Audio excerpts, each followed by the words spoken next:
나무따사 바가와또 아라하또 삼마 삼부따사 나무따사 바가와또 아라하또 삼마 삼부따사 세상에 존귀하신 님, 거룩하신 님, 올바로 원만히 깨달으신 님, 부처님께 예경하나이다.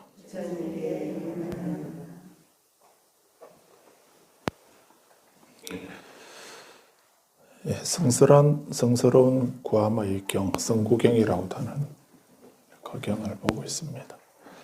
우리 교재 196페이지. 저번에 말씀드리기도 했죠. 이 부분 봤죠. 기억은 안 하지만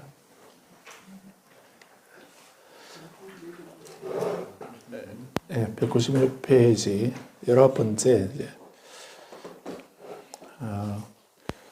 이러한 뇌가 수행성들이요, 이러한 뇌가 나중에 젊은 청년이 되어 칠 같은 머리카락을 지니고 다복하고 혈기 왕성하여 인생의 청춘에 이르렀지만 부모를 즐겁게 하지 않고 그들이 부모가 눈물을 흘리고 통곡하는 가운데 머리를 삭발하고 가사를 입고 집에서 집 없는 곳으로 출가했다. 이렇게 했습니다.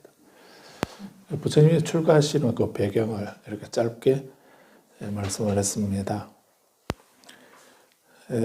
부처님이 청년이 되어서 칠흑 같은 머리카락을 지니었다.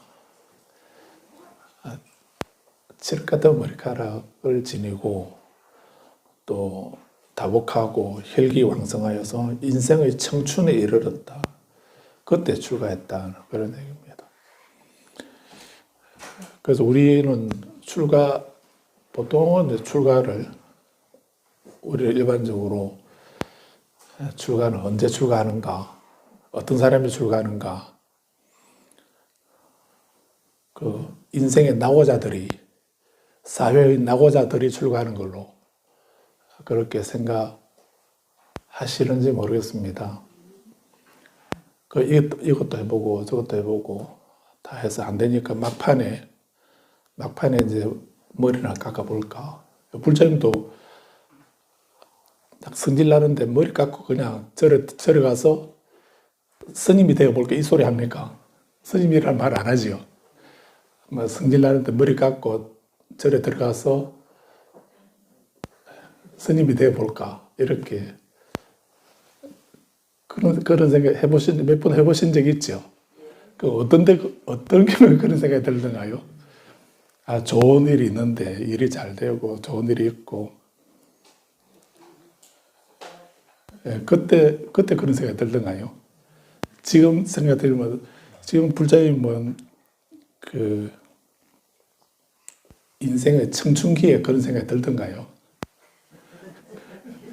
인생의 청춘기에 그런 생각 안 들고 청춘기에 그런 생각 들었다 하더라도 내가 원하는 대로 안 되어서 그래서 이것도 안 되고 저것도 안 되고 그렇게 하니까 이제 자포자기 하면서 그래서 마지막에 이대로 죽기는 아깝고 그래서 이제 들어가서 머리를 깎고 중이나 되어볼까라고 이렇게 그것도 생각뿐이지 그렇게 하신 분은 사실 별로 안 되지 않습니까? 지금 현재 좀 안타까운 일이 현재 우리 종단의 출가자가 숫자가 많이 줄었습니다. 숫자가 많이 줄어서 남행자 여행자 다 합해도 1년에 100명이 안 됩니다. 1년에 100명이 안 되고 100명 미만입니다. 두 번 하는데 다 모아봐도 100명이 안 돼요. 그렇습니다. 왜 출가 안 하려고 하는가? 왜 출가? 그래도 불자님은 다 때려치우고 스님이 해야 될까? 이 생각, 불자님은 그 생각을 하셔도 요즘 젊은 사람들은 그런 생각마저도 안 한다는 이런 그거 아닐란가. 그런데 출가가 물론 이제 그 출산율이 낮은 것도 원인이 되기도 하겠지만, 그는 꼭 그 원인만은 아니지 싶습니다. 우리는 이제 그 부처님이 이렇게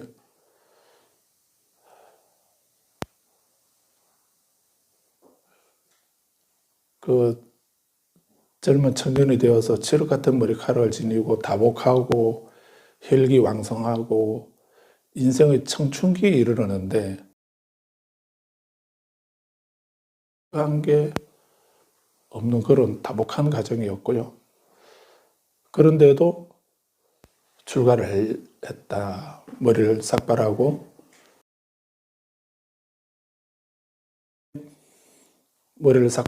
가사를 입고 집에서 집 없는 곳으로 출가를 하니까 부모들은 눈물을 흘리고 통곡하는 가운데, 부모 처자들은 이제 눈물을 흘리고 통곡하는 가운데, 그래도 그런 속에도 머리를 깎고 가사를 입고 집에서 집 없는 곳으로 출가하신 게, 이것은 어떤 사회 불만이나 부족한 것이 있어서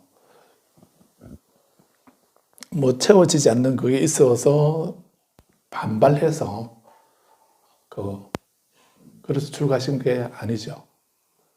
다 갖춰졌지 않습니까? 혈기도 왕성하고 인생의 청춘에 이르렀고 또 칠흑 같은 머리카락에 다복하고 모든 것이 다 보장되어 있는 그런 속에 왜 출가하시는가? 그렇게 그런 환경에서 출가를 하니까 당연히 부모는 좋아하지 않고 반대도 했고 또 눈물을 흘리고 통곡을 하고, 그렇게 눈물을 흘리고 통곡을 하는 그런 인연들이 있지만 그보다도 더 절박하고 중요한 문제가 있어서 출가하신 거거든요.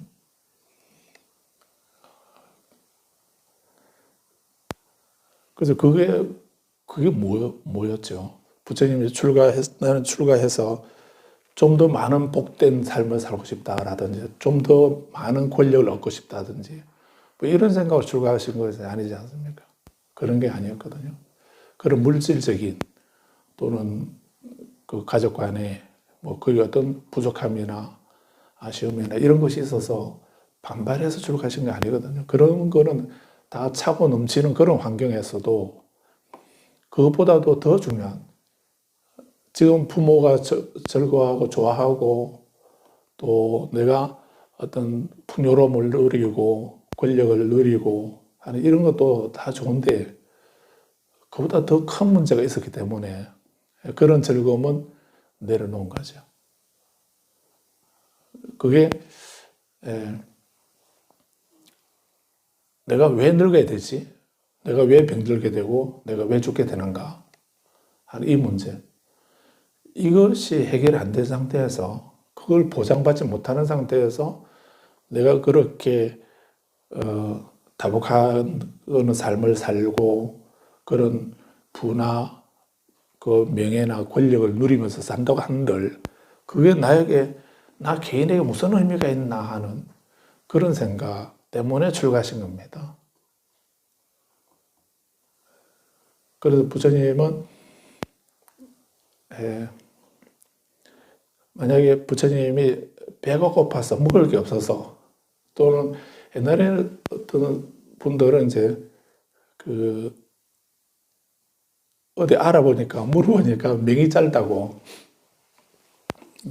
이렇게 해가지고, 그래서 부처님 제자가 되면은 명예라도 이어질까.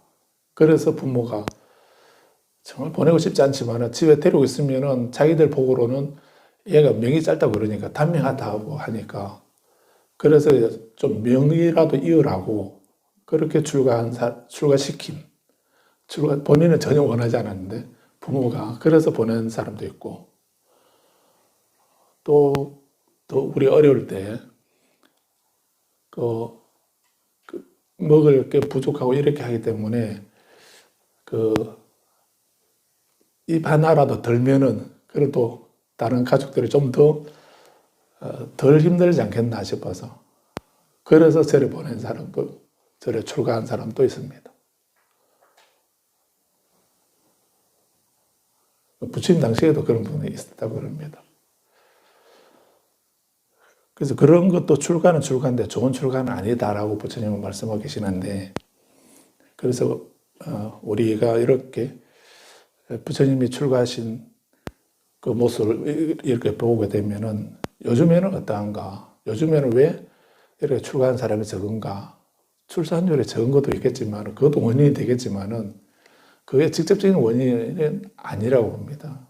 우리는 현재 우리들은 고민하지 않는 것입니다. 고민하지 않고 분민하지 않는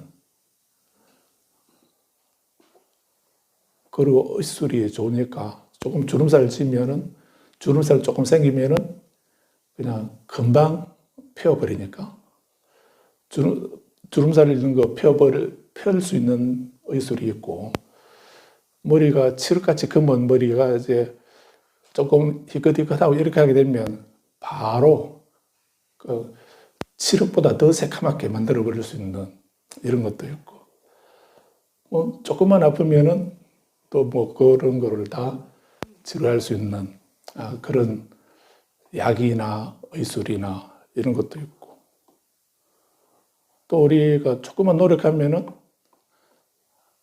눈이 높아서 그렇지 조금만 노력하면은 그렇게 또 뭐 못 먹어서 이렇게 사는 그런 거 고생 걱정 안 해도 되는 거기다가 고맙게도 사회보장 제도가 잘 돼 있으니까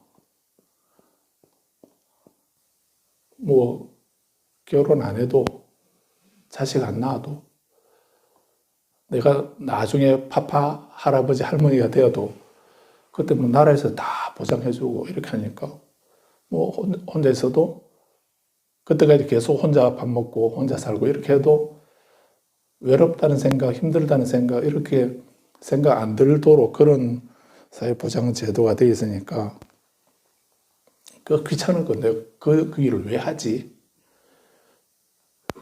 이 생각을 해서 이제 혼자 지내는 분들이 많이 있죠. 지극히 이기적인 생각입니다. 그래서 그렇게라도 생각하면서 그 욕망에 끄달리고 거기서 그거를 당연한 걸로 생각하고 수용하고 이렇게 하면서 그거를 이겨내거나 극복하거나 정말 내가 늙지 않는 진리가 뭘까? 병들지 않는 진리가 있는가? 내가 죽지 않는 진리가 있는가? 내가 이 고해의 바다에서 윤회의 속박에서 내가 풀려나도록 해탈을 얻어야 되겠다라고 하는 이런 절박한 생각을 안 하는 겁니다. 요즘 사람들은. 요즘 젊은 사람들도 뭐 얘기 들어보면 고민은 많이 있겠지만은 그런 고민을 해도 그런 욕망의 테두리 안에서 어떻게 좀 더 적게 노력하고 고생 적게 하고 즐거움을 오래도록 누릴 수 있는 방법이 뭔가? 일 조금 하고 보수 많이 받을 수 있는 방법이 뭔가? 뭐 이런 그런 생각을 하기 때문에 그러기 때문에 굳이 내가 우리 람림에서 하사도 수행이 지금 현실에서 지금 상황을 바꿔야 되겠다. 이런 어떤 고통 속에 사는 이런 삶을 살아서는 안 되겠다. 내 삶을 변화시키고 성숙하고 발전시켜야 되겠다라고 하는 이런 생각이 하사도 수행이거든요. 글자 그대로는 다음 생에 천상에 태어나건 다음 생에는 내가 지금은 사람 몸으로 받아 있지만 다음 생에는 천상에 태어나거나 다시 사람으로 태어나서 선업을 지을 수 있는 그런 몸을 받아나도록 해야 되겠다라고 하는 동기로 수행하는 것을 하사도라고 하거든요. 근데 우리는 그것이 낮은 단계라고 이렇게 아래 하자니까 아래 단계의 수행이라고 생각하지만은 글자는 그렇지만은 그 내용은 우리가 신심을 발심을 하게 되는 동기가 그 하사도 그게 첫걸음인 것입니다. 그래서 지금의 생활 현실에 지금 현재에 안주하지 아니하고 성숙시키고 발전시켜야 되겠다, 변화시켜야 되겠다라고 하는 그 생각, 그게 수행의 첫걸음인 것입니다. 그런 게 없으면, 윤회에 대한 자각이 없으면, 윤회의 고통에 대한 처절한 자각이 없으면은 무상, 고, 무와 사전적으로 그 무상, 변한다, 바뀐다, 고통, 괴로움, 내 의도대로 마음대로 되지 않는다, 또 무와 변하지 않는 영원한 실체는 없다. 그런 거 사전적으로 아는 거하고 불자님 삶하고 어떤 문제가, 어떤 관계가 있나요? 그 사전적으로 그런 의미를 다 알고 계시는 거하고 그냥 머리로 아는 것하고 실제 생활하고 머리를 아는 것만 가지고 불자님 생활을 어떤 변화를 가져오던가요? 그거 알거나 모르거나 아무 문제가 없지 않습니까? 알기만 하고 실제로 행하지 않으면은, 그거를 체험하지 않으면은, 그거 안다는 것이 아무 의미가 없죠. 그래서 우리가 그 윤회의 고통에 대해서, 윤회에서 안락을 추구하고 거기에 집착하면서 그 윤회의 고통을 생각하지 않고 거기서 벗어나고자 하는 이런 마음이 없기 때문에 내 인생을, 내 삶을 변화시키고 발전시켜야 되겠다, 보다 나은 그런 삶을 살도록 해야 되겠다 하는 이런 생각이 없기 때문에 그냥 이렇게 사는 거지 뭐. 그러다가 살다가 그냥 때가 되면 가는 거지 뭐. 이런 생각을 하니까 하사도 수행, 이 발심이 안 되는 겁니다. 무상을 그렇게 체념으로만 이해하게 되면, 그렇게 하면서 체념하고 순응하고 안주해버리게 되면 그 도심은, 그 수행하고자 하는 이 마음은 안 생기는 겁니다. 그래서 아무튼 여기 부처님께서 출가하시는 이 과정은 짧게 한 문장으로 이렇게 정리되어 있긴 하지만 아주 중요한 것을 우리들에게 가르쳐주고 있습니다.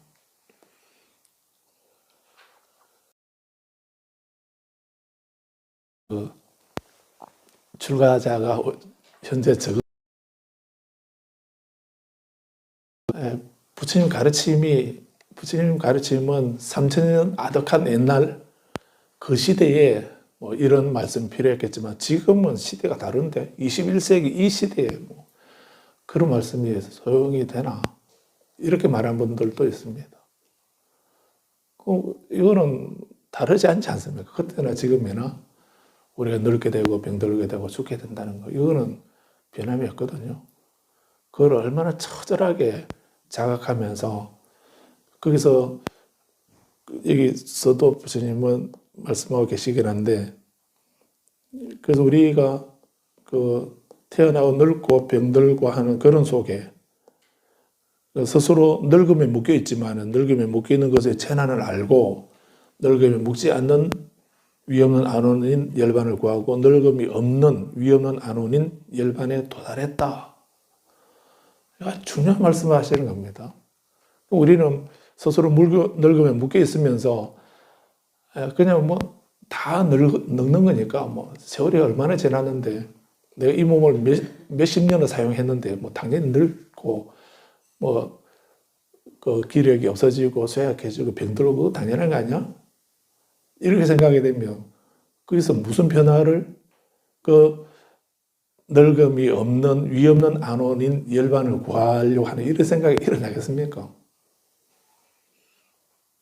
병듦에 묶여 있으면서 다 병들게 마련이지 뭐. 주변의 사람, 안 아픈 사람 손 들어봐라 이렇게 하면 누가 있냐? 다 아프지 않냐? 이렇게 생각이 되면 그 병들면서 그 벗어나려고 하는 이런 생각이 안 일어나지 않습니까? 그래서 우리가 출가자가 적은 이유도 그렇게 우리가 번민하지 않기 때문에 그렇기도 하고요. 은연중에 우리가 그 숙명론자가 돼가지고 운명론자가 돼가서 운명을 어떻게 거역하겠냐, 순응해야지, 그냥 받아들여야지 뭐 어쩌냐 이렇게 하거나, 아니면 운명인데 내가 어떻게 하지, 그래서 체념하고 포기하는, 순응하거나 포기하는 거, 이런 데만 우리가 익숙해져 있어가지고 그런 상황이 되어도 전혀 변화시키거나 발전시키려고 하는, 또 벗어나려고 하는, 해탈을 이루려고 하는 이런 생각을 못하는 것입니다. 그런데 부처님은 그렇게 하신 분이고, 부처님과 우리와의 차이는 똑같은데 어디에서 차이 나는가? 부처님은 거기에서 그 한계 상황을 자각하고 거기서 벗어나는 길을 찾아야 되겠다 하는 이 생각을, 재난이 없을 때 그 환난을 보고서 그런 환난이 일어나지 않도록 해야 되겠다라고 하신 분은 부처님이고, 우리는 그것이 환난인지 재난인지도 모르고 뭐 그 속에 살면서 순응하거나 아니면 체념하거나, 뭐 내가 어떻게 하겠냐 이렇게 하면서 체념하거나 포기하고 절망하고 좌절하고 그렇게 한숨 짓고 눈물 지어가면서 살다가 끝나버리는. 그래서 아까 바로 태어들 여명요가에서도 빈손으로 돌아가는 중생들은 가여워라, 가여워라 라고 이렇게. 근데 그거 읽으면서 절대 내 문제 아니죠.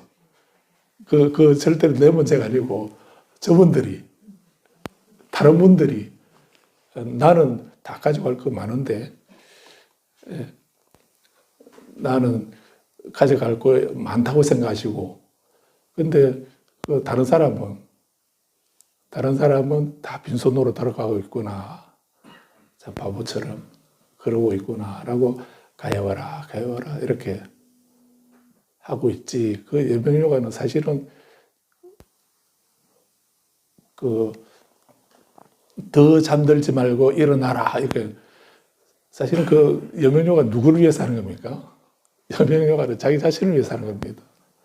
우리는 방편상 부처님의 거기 여명요가 거기에 부처님에게 귀의하고 공양하고 예경하고 참여하고 발언하고 하는 이런 내용들이 다 있어서, 그래서 이제 다른 거 천수경 안 하고 여명요가로서 부처님에게 예경, 공양, 찬탄, 참회, 발언, 회양까지 다 들어있기 때문에 그걸 하는 거지만, 그거는 우리가 자기 자신을 위한 수행입니다. 사실은 돌아가신 분을 위해서는, 우리는 돌아가신 분에게는 그 바르도 태도의 그 본행을 읽어드려야 됩니다. 본행을 읽어드리는 거고, 그 예비 수행 앞에 전행은 우리 자신을 위해서 하는 겁니다. 근데 이제 나 자신을 위해서 하면서 주변에 인연 있는 분들도 그렇게 발심을 하십시오라고 하는, 같이 공양하고 예경하고 공양하고 찬탄하고 참여합시다 하는 이런 마음에서 하는 거긴 하지만, 원래는 우리 스스로를 위한 그런 수행 의식문이 여명요가입니다.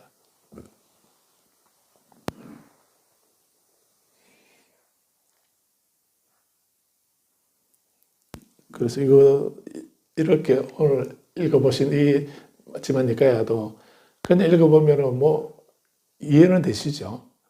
이해는 되실 겁니다. 그리고 또 읽고 지나가 버리게 되면 뭐 기억에 남는 거 아무것도 없을 텐데, 그래 한 구절 한 구절 깊이 음미해보고 생각해보고, 내가 미처 생각해보지 못한 이런 부분을 부처님이 이렇게 말씀하셨구나 라고 생각하고, 그렇게 보셔야, 그래야만 경안이 열립니다.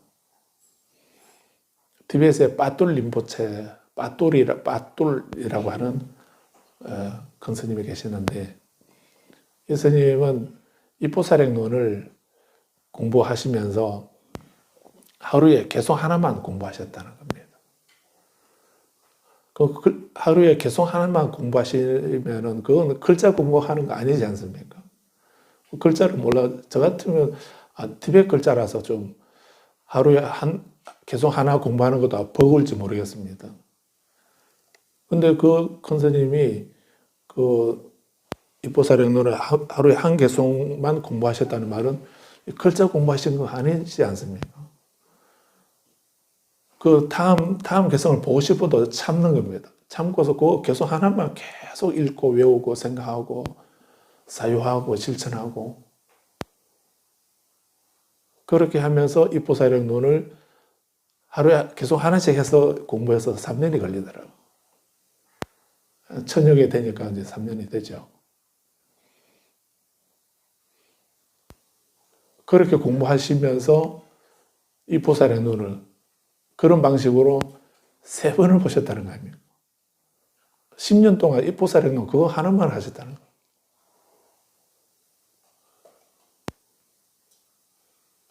그런데 갑자기 스님이 살고 계시는 그 토굴 쪽으로 계곡 아래에 하류 쪽에 이렇게 계셨는데 갑자기 그 비가 와가지고요. 거기는 뭐 고산지대이고 또 주변에 나무가 없고 이래 하니까 비가 오면 바로 흘러내립니다. 땅으로 섬에 들 데가 없습니다. 내리면 내릴 만큼 바로 다 흘러내려버리고 그리고 그 계곡의 그 주변에 있는 산에 물이 다 계곡으로 모여가지고 이렇게 내려오니까 그냥 그 물이 흐르는 게 아닙니다. 물이 흘러내리는 것이 아니고 물이 서서 온답니다. 한꺼번에 몰아치니까 물이 서서 온다라고 이렇게 말할 정도로 그리고 뭐 이렇게 흘러나오면은 또 다시 조용하고 뭐 이런 식으로 되거든요. 근데 보니까 산 쪽에서 계곡에서 물이 서서 내려오고 있는 겁니다. 그래서 그 절에 대중들이 큰일 났습니다. 물이 갑자기 그렇게 폭류가 지금 휩쓸려 내려오고 있다고 피하자고 우리 절을 덮치게 되었다고 그 기세를 보니 절을 덮치게 돼 있어서 그래서 대중들이 다 피하자고 막 이렇게 하는데 스님이 안 피하시는 걸 돌멩이 하나 주워가지고요. 그 내려오는 계곡 딱 한가운데 딱 놔두고 나에게 보리심이 있다고 한다면 내게 보리심이 있다고 한다면 이 물이 비껴갈 것이다. 보리심을 가지고 있는 이 물이 나를 해치지 못할 거다. 그 관세음보살 보문품에 그런 말씀이 있지요. 연피관음에 가면 관세음의 위력을 생각하게 되면 불이 그 사람을 태우지 못하고 물이 그 사람을 빠뜨리지 못한다. 칼로 그 사람을 해치려고 그러면 또 칼이 심 단단하게 토막토막 부러져 버릴 것이다. 칼이나 막대기로 그 사람을 해치지 못하고 불이 그 사람을 태우지 못하고 물이 그 사람을 빠뜨리지 못한다. 관세음의 위실력이 그렇다는 것입니다.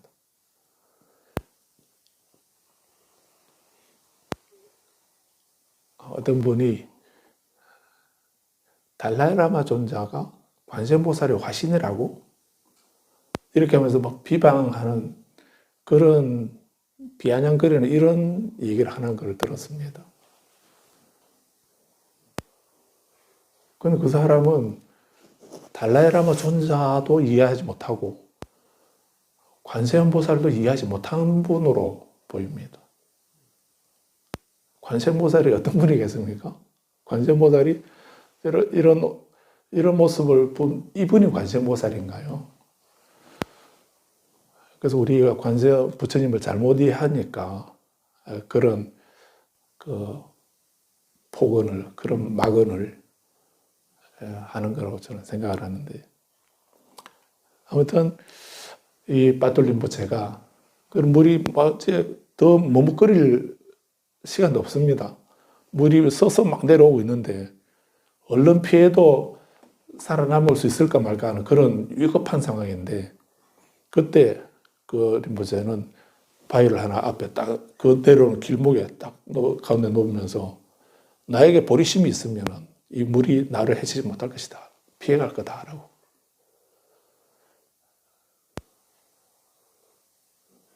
그러고 딱 앉아서 선정에 들어있는데 그 물이 가까이 오더니 그 돌을 기점으로 그 돌이 뭐 그 내려오는 그 폭류에 그 돌이 무슨 힘이 있겠습니까?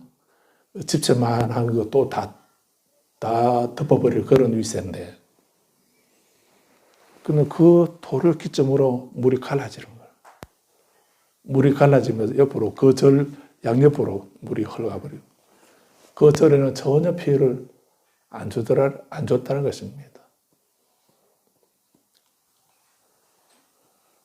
그런 법력이 그 빠뚤림포체에게 있었다고 이렇게 합니다. 왜 그런 힘이 어떻게 해서 생겼겠습니까?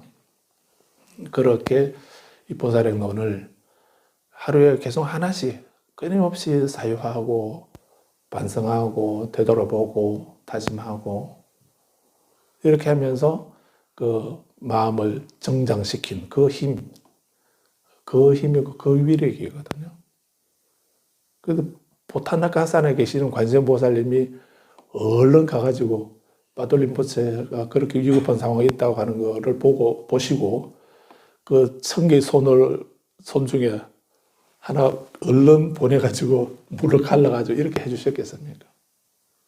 그건 아니지 않습니까? 그래서 우리가 경전 공부하는 것도 나는 무슨 경전을 공부했다, 나는 무슨 연부를 하고, 나는 무슨 다란이를 하고, 나는 어떤 수행을 하고 그런 것을 집착하지 마시고요. 그렇게만 하지 마시고 그걸 바탕으로 그런 방편으로 그게 실제로 내 것이 되도록 해야 됩니다. 내 것이 되도록 해서 내가 보고 느끼고 생활하는 그 모든 속에서 그것이 내 것이 되어서 내가 체험하고 내가 체화되는 내 것이 되는 그래서 그 기준으로 그 안목으로 보고 듣고 말하고 생각하고 행동하고 생활할 수 있도록 그런 삶을 살아야 그래야 우리 삶이 변화되고 바뀌는 것입니다. 중론에 보면은 윤회의 근본이 무엇인가? 윤회의 근본은 짓는 것이다. 이렇게 중론 26장에서 말씀하고 있는데요. 윤회의 근본은 짓는 것이다. 근데 성현들은 짓지 않는다. 이렇게 말씀하고 있습니다. 성현들은 짓지 않는데 중생들은 짓고 있다. 무엇으로? 그 짓는다는 말은 일한다는 말이고 행동한다는 말입니다. 그 짓는 것을 업이라고 이렇게 말하죠. 짓는 것, 일하는 것, 행동하는 것, 행위하는 것 이런 것을 업이라고 이렇게 말하는 겁니다. 우리는 어떻게 짓는가? 종신구이 지소생 일체학은 괴참해 개유무시 탐진치 종신구이 지소생 이렇게 참회 개송에 그렇게 하죠. 우리가 짓는 모든 악업은 뭐 때문에 짓는가? 탐진치 때문에 욕심내고 화내고 어리석고 하는 이 삼독이 근본이 되어서 그 탐진치가 아니고 개정의가 바탕이 되어 있으면은 악업을 안 짓게 되죠. 그런데 탐진치가 근본이 되어 있으니까 그 근본이 바탕이 욕심이 바탕에 깔려 있고 또 분노가 깔려 있고 그리고 사견이 어리석음이 깔려 있게 되면은 그 바탕에서 나오는 거는 뭐겠습니까? 그 바탕에서 나오는 거는 당연히 하는 말이나 하는 행동이 하는 말도 욕심으로 가득 차 있고 하는 행동도 욕심으로 가득 차 있고 하는 마음도 욕심으로 가득 차 있는 그런 마음만 가지게 되겠죠. 탐진치가 근본이 되어서 신구의 삼업으로 생겨난 것 그것이 우리들의 죄악업이라는 것입니다. 탐진치가 근본이 되어서 신구의 삼업으로 지은 모든 죄를 저는 오늘 참여합니다. 이게 이제 참여지는 옴살바 모짜모치 사다야 사바 이렇게 하는 거죠. 근데 그 지는만 아무리 배워봐야 뭐합니까? 본인이 내가 탐진치기 때문에 내 말과 행동과 생각이 오염되었구나 하는 그 생각을 하고 내 마음속에 이제는 욕심을 줄여야지. 줄이고 해서 나중에 없애버려야지. 화내는 거를 참고 또 참고 해서 나중에 화 안 내야지. 어리석은 거를 또 참고 이렇게 해서 나중에 그 내 마음속에 어리석음이 없는 지혜가 밝게 빛나도록 해야지. 그게 참회지. 그 있는 거 그대로 탐진치는 그대로 다 잘 챙겨두고 거기다가 이제 그 향수만 좋은 향수나 이런 그 연불의 향수, 다라니 향수, 독경의 향수, 뭐 사마타의 향수, 위파사나의 향수 뭐다좀 그런 말 하면 안 되지요. 좀 낮은 말로 처바른다라고 이렇게 그렇게 탐진치를 그대로 놔두고 막 덕지덕지 이렇게 막 덧칠하면서 발라봐야 그럼 무슨 향기가 나겠습니까? 그 아마 오묘한 그래 전단 향수에다가 탐진치 향까지 같이 포함해 놓으면 정말 오묘한 그런 향기가 나겠죠. 그게 본인의 삶을 어떻게 변화시키죠? 안 그러나요?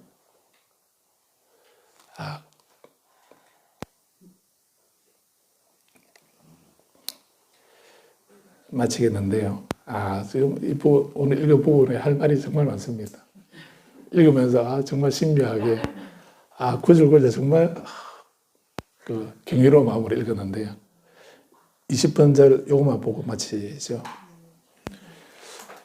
나는 바로 이와 같이 수행자가 되어서 무엇보다도 착하고 건전한 것을 구하고 위없는 최상의 평화를 구하여 알라라 깔라마가 있는 곳을 찾았다.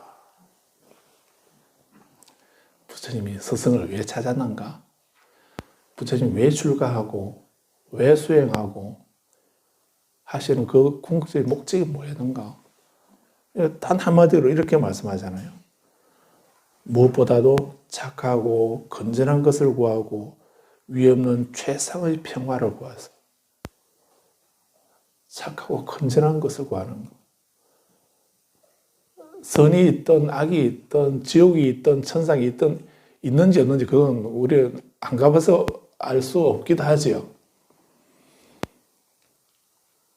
그러긴 한데 내가 살아가는 이 순간, 이 인생, 내가 살아가는 사람으로 살아가는 이 동안만이라도 우리가 선업을 지으면은 선행을 하면은 마음이 편안하고 즐겁지 않습니까? 나쁜 일을 하게 되면은 그 순간에는 뭐 좀 스릴도 있고 재미가 있었을지 몰라도 그 행위를 하고 난 뒤에는 큰 후회와 아픔이 있지 않습니까? 고통이 있지 않던가요? 그 나쁜 생각을 하거나 놀라거나 나쁜 생각을 하거나 이렇게 하게 되면 그 순간 엄마야 하는 거 하고 끝나버리던가요? 그렇게 놀라는 걸로 끝나는 게 아니죠. 그날 저녁에 아무 상관없이 편안하게 잠자는데도 꿈속에서도 그게 나타나가지고요. 꿈속에도 가히 눌리고 놀라고 쫓기고 무섭고 이런 꿈을 꾸는 게 그게 그 악신이 다른 먼 곳에 있다가 하필이면 우리 집 아파트 번호 집도 호수를 어떻게 알았는지 하필 내 집을 찾아와가지고 이렇게 하겠습니까?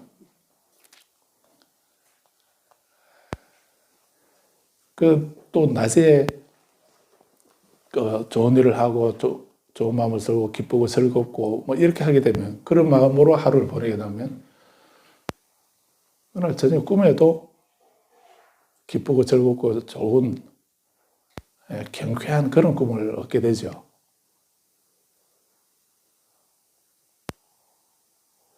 그리고 또 꿈에 돌아가신 분이 나타나게 되면 우리는 재수없다고 일어나서 바로 동쪽을 향해서 침을 뱉거나 아니면 또 대문 밖에서 소금 뿌리고 뭐 이렇게 하지요. 부모가 나타났는데도. 그런데도 돌아가신 분 보이면 재수없다고. 그렇게 하는 착한 사람들도 있더라고요. 그건 왜 나타났겠습니까? 하필이면. 그분이 왜 나타나죠? 도움 달라고, 나 좀 도와달라고. 내 힘으로는 이 어려움을 극복하기 힘드니까 나를 위해서 좀 공덕을 지어달라고, 도와달라고. 그렇게 보이기도 하거든요. 그러면 꿈에 그런 돌아가신 분이 보이거나 이렇게 안 좋은 모습으로 보이거나 이렇게 하게 되면 그분들을 위해서, 그분을 위해서 연불이라도 한마디 하고 광명진은 한마디라도 읽어드리고, 그래서 제가 이렇게 연불하거나 다란히 외우거나 경을 읽은 이 공덕으로 그분이 이익을 얻도록 하소서라고 회양을 하고, 그렇게 해드려도 모자랄 판에 왜 재수 없이 또 내 꿈에 나타나셨냐고 하고, 그리고 바깥에 대문 밖에 소음 뿌리고 이렇게 하면 그래 하면 정말 안 되는 겁니다. 부처님은 니까야에서도 경전에서 조상들에게 제사 지내라고 한 부분은 어디에도 없습니다. 조상에게 제사를 지내드려라 이런 말씀은 안 하셨습니다. 그럼 조상에게 어떻게 해야 되는가? 조상을 존중해라. 조상을 공경해야 된다. 공경하라고는 하셨지 제사 지내라고는 안 하시고 있습니다. 그래서 우리는 돌아가신 분을 그런 기일이나 이럴 날에도 그분 조상들을 공경하면서 그분에게 이익이 될 수 있는 제삿날 그런 이익을 공덕을 지어드리는, 공덕이 되도록 회양해드리는 이런 것이 필요하지, 뭐 어떤 재물을 얼마만큼 준비해서 제사를 어떻게 지내는가 안 지내는가 그거하고는 아무 상관이 없습니다. 그건 아무 돌아가신 분에게 도움이 안 됩니다. 오히려 다른 집착이나 뭐 다른 마음을 일으키게 할 그럴 뿐이지 실제 그분에게 도움은 되지 않는다고 할 수 있습니다. 그래서 기일날에 최소한 향 한 자루 정도 피워놓고 아니면 또 맑은 차 한 잔 올리고 그렇게 하면서 온 가족이 다 못하면 혼자라도 돌아가신 분을 위해서 경을 한번 읽어드리고 다란이를 한번 읽어드리고 연불을 한번 해드리고 또 뭐 그분을 위해서 내가 대신 방생을 해드린다든가 이런 거는 뭐 그런 거는 모두 다 그분들에게도 이익이 되겠죠. 그런데 뭐 하기 싫은 거 억지로 손목 아파가면서 음식 준비해가지고 절구벅 한번 하고 끝내버리고 그리고 그 음식 다 못 먹어서 또 쓰레기통 버리고 이렇게 한다면 그거는 공덕이 되는 것이 아니라 죄가 되고 업이 되는 거 아닐까요? 그런 데서 우리 불자는 그런 일을 하지 않도록 하셔야 합니다. 그래서 오늘 이 말씀을 꼭 기억을 하십시오. 우리는 왜 수행하는가? 왜 기도하고 수행하고 공부하는가? 무엇보다도 착하고 건전한 것을 구하고 그리고 위 없는 최상의 평화, 최상의 안온, 위 없는 안온인 열반. 열반이란 위 없는 안온이라고 했습니다. 그 위 없는 안온, 위 없는 안온이라는 이 말을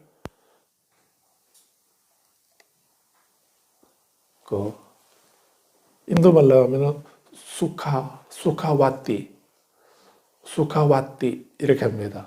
위 없는 안온, 위 없는 최상의 안온, 위 없는 최상의 안온 편안함, 즐거움, 수카와띠라고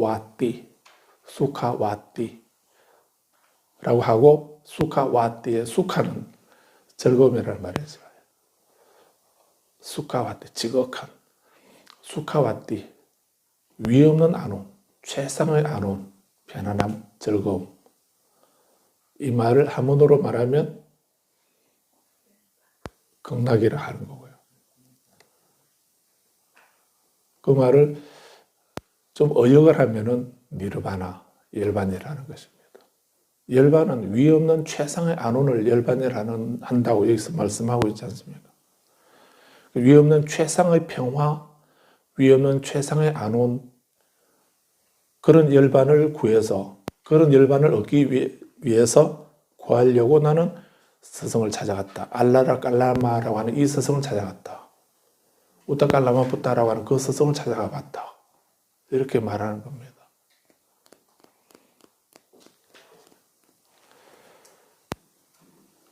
자, 오늘 여기까지 하겠습니다. 다음 시간에 21절 하겠습니다. 금년 나머지 12월 달까지 이 성스러운 구함의 경 이것만 보셔도 되시기 쉽습니다. 그래서 아주 중요한 경전입니다. 정말 중요한 경전이고 나는 어떤 성스러운 것을 구할 것인가 이걸 생각하시기 바랍니다. 마치겠습니다.